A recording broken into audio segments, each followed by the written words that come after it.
Guns N' Roses surgiu das sarjetas de Hollywood em 85 e levou um lado energético, emocional e às vezes perigoso ao hard rock.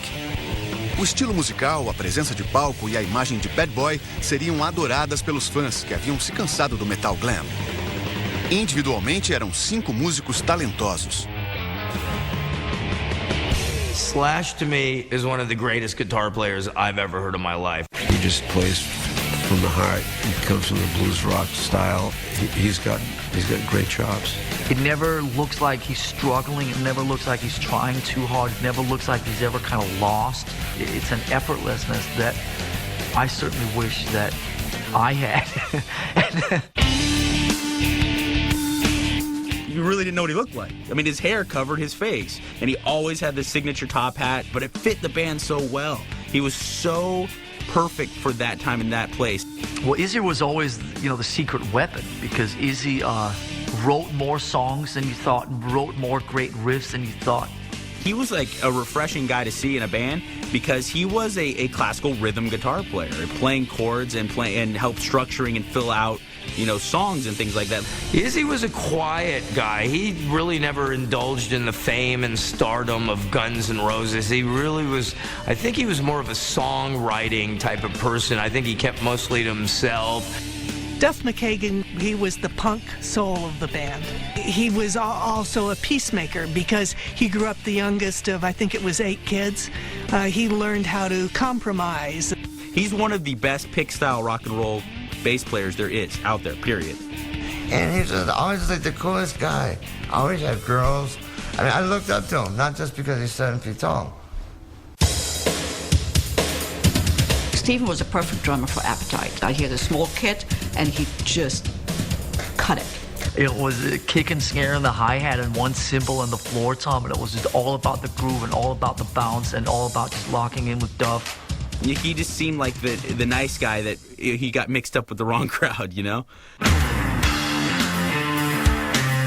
cartoonish character that has been created around Axl Rose because of his antics overshadows the fact he's a great lead singer, a phenomenal vocalist, and one of the greatest on-stage performers that you will ever see in rock and roll.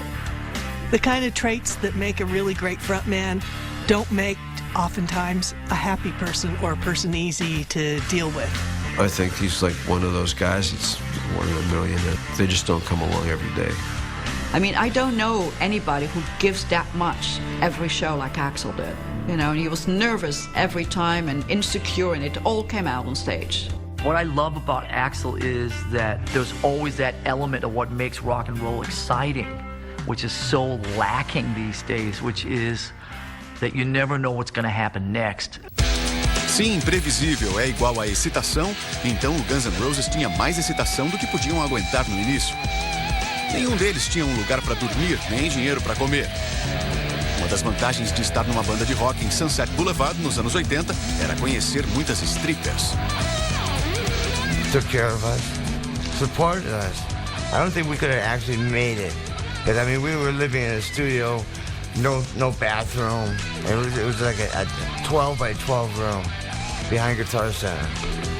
It was pretty raunchy. They had no money, so it's usually like you'd go in there.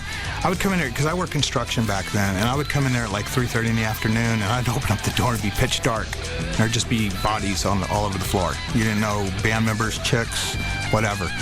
These were not fake it till you make it type of guys. These were just like the runaways you see in Hollywood Boulevard. These were legit dudes. And they didn't really know anything else except for sex, drugs, and rock and roll. O Guns N' Roses precisava assinar com uma gravadora. Através do boca a boca, suas apresentações começaram a gerar burburinho. Well, people knew, even before there was a record deal, they were like packing the clubs. They started to get a reputation around Los Angeles, but it was a very negative reputation. A banda atraiu fãs apresentando um rock sujo. Tudo que os concorrentes das bandas certinhas eram incapazes de fazer. We were angry, determined, and needed to have it done our way.